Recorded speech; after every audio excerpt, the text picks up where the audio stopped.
Yo, what is up everybody, and welcome back to another Madden 17 Ultimate Team game, where today we are rocking the all out of position squad. Check out this team we've assembled. They're actually not that bad. They came out with a lot more out of position cards than they have the past couple of years, so this team's actually pretty decent, but our opponent's team is definitely better. This man's got 99 limited edition VICK. He has the Marshawn Lynch, Malcolm Butler, Julio, Deion Sanders returning kicks. This is not exactly what I signed up for. I just came in for a casual little game of Madden with, this goofy squad, and here we are against all the best cards in the game. But hey, our team's not that bad. How about Sean Taylor out of position at the linebacker position, hard hitting, 3rd and 9. Michael Vick rolling out. Of course, that man's got 96 speed, but Eric Reed pushes him out of bounds. Here's a 4th and 4 that he's going for and converting to Rob Gronkowski for the first down. Defense is going to be a little bit of an issue, probably a little bit more so than offense, as he chucks it up and it's intercepted by Odell Beckham Jr. spinning away and down at the 8-yard line. Hey, maybe defense won't be too hard after all, as we throw it to Myles Jack out the backfield. Gonna try to get all these running backs involved, try to get our receivers involved, but in doing that, we threw it to the wrong Deion Sanders there. I meant to throw it to Deion, but I accidentally threw it to Deion. You know what I mean? So now it's 2nd down and 10 in the red zone. He's throwing it to Greg Olsen, a little dump down, 3rd down and 5. Big screen pass to Marcus Allen, and Allen's actually gonna get the first down. This dude's got Marcus Allen in his back, a running back. Like, come on, man.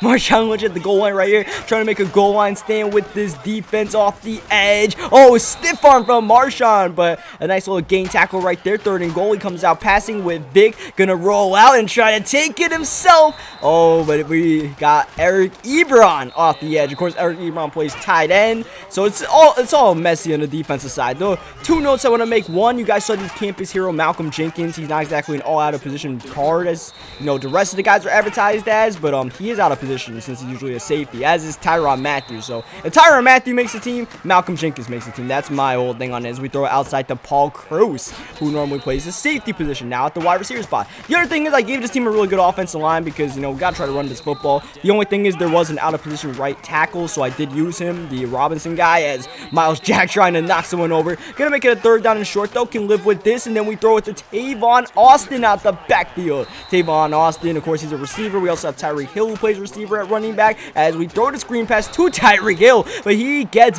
blasted. Minute 30 left. He calls his first timeout, trying to get himself some time at the end of the first half. Look at Doug Bowen at the quarterback position, normally the wide receiver for the Seattle Seahawks, throwing it to the quarterback usually for the Seattle Seahawks. Russell Wilson in for the touchdown. Hey, that's a connection that happened earlier this year, so that's not unprecedented. And we are up 3-7 in this game as he throws it outside to Mike Evans. He's got Greg Olsen, all these guys. Hey, we got a Mike Evans of our own. There's a lot of duplicates on this team. He meant to throw it to Mike Evans, but he threw it to the wrong Mike Evans. I've been there, I've done that. I feel your pain as he throws it, or we throw it to Paul Krause right here. And we're trying to get ourselves a 2-possession lead with 27 seconds left, running the football with Tavon, seeing that big lane, getting a gain of 5, calling our first timeout, running it again with Austin. Oh, we could have gotten that block from Wilson. We might have been gone. Instead, that brings up a 3rd down and 1 that I accidentally skipped. We actually ran the ball Myles Jack and didn't get the first down, just to let you guys know. So 11 seconds left in the half. Obviously, we just got to make sure we don't give up some miracle play, and we have a pretty decent secondary to make sure we don't give up those plays, as you guys saw with the Odell Beckham Jr. catch and even the Mike Evans interception.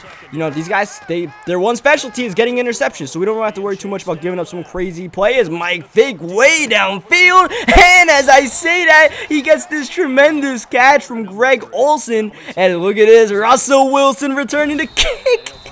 Oh, man.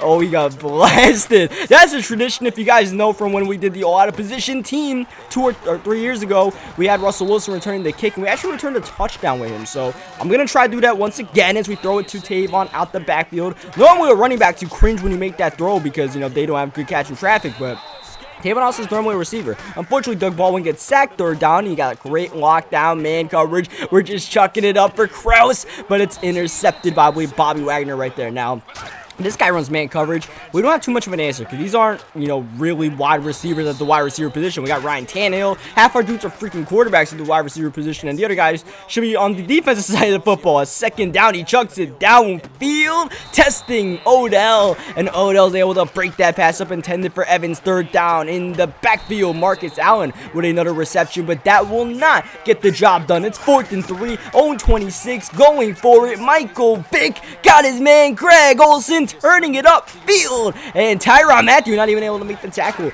but we do eventually wrap him up, and now here he is knocking on the door to try to tie the game up. He runs hurry up, gets a gain of 9. I was surprised he didn't run hurry up because he had us in a very good package to be able to just spread us out and run the football as that pass is swatted away. 3rd and 1. This is play action. Vick got his man, the fullback, carrying a defender to the 14-yard line. He's inching his way closer and closer to try to tie this one up. Vick, oh, he had some space to run, but he's able to hit the open man. But was it a catch? I'm a little bit curious because normally those rat catches don't usually register as completions, and usually they count as incompletions. So I was like, you know what? Let's just challenge the play, see what happens. Unfortunately, we lost the challenge, so we lose the timeout, and of course, one challenge. 1st and goal at the 1-yard line. He runs a pitch with Marshawn. What are you doing? Just running up the middle with Marshawn. He loses 5 yards. Big 2nd down. Dangerous throw. Got the catch, but now a 3rd down and goal at the 5 when he probably should have been able to punch it in for a touchdown if he didn't overthink the situation. This is 4 down territory probably with Vick swatted away. Eric Reed prevents the touchdown. He was looking for Gronk. Now 4th and goal. Like I said, he's gonna go for here with Vick, and it's swatted away. I believe he wanted Gronk again, and he found Eric Reed again as Miles Jack not really able to run the football with much success today. So we come out passing downfield for Brian Urlacher. Normally the middle linebacker, the legend for the Chicago Bears, as he sends the blitz. We run the screen, perfect play call, and there goes Tavon. Of course, he's one of the fastest backs in the game, and he's downfield for a touchdown. That was a bad time to call Engage 8, to say the least. Sometimes you just get unlucky when you send the blitz and someone calls a screen pass or something like that, and it worked out for us. And now he finds himself down 2 possessions, needing to make something happen, and he's really struggled on the defensive end. Keep in mind, his only points scored came off of a Deion Sanders interception that gave him the field goal, or the field position to get the field goal, as he just dumps it down right there, which is not really what he wants to do right here. You want to score a touchdown as quickly as possible, and he did call timeouts on that drive. So at this point, he's probably going to need a touchdown and then an onside kick. So he needs a lot to happen, and happen quickly. He's taking a shot downfield. Julio not able to get it over to Honey Badger. He's at a big height disadvantage, but he's still fighting. But here's Julio with a step. But look at Tyrann fighting in there, one-on-one with one of the game's best receivers. 3rd down and 10, intercepted by Eric Reed. Going against the God Squad, the all out of position team has hung in there and then some. Look at Tyreek Hill outside, and Hill gonna take it all the way to the 32-yard line. We put on a little bit of true clock for the rest of the thing, as long as he doesn't call us timeouts, because I do want to win the game. I don't exactly want to blow this, but we're still passing the football to Prime Time. Prime Time this time gets the catch against Prime Time, and now we're going to try to punch this in the end zone. Why not? But he ends up getting the interception just standing there. I really didn't think he was even playing the game, but he ended up ball hawking right there. And we got to make sure we don't blow this lead and end up on not top 10 plays of the week. He does not have any timeouts after calling that last one right there, so we're going to send the blitz, but he gets great protection with Vick rolling out. Gotta get rid of it, but he throws it to Shaq Thompson, and that barbecue chicken alert is gonna end this game. He rage quits. If you're gonna go into a game with like 99 Vick and all these guys, you better beat some goofball that's running an all-out of position squad, all right? I fully expected to lose that game, and that guy, he earned his L. So leave a like in the video if you guys enjoyed it. Subscribe for more Madden 17 stuff. If you guys want to see more out of position gameplays, let me know. Hit that like button, and we'll bring more of this out of position squad. And until then, I'll catch you guys next time.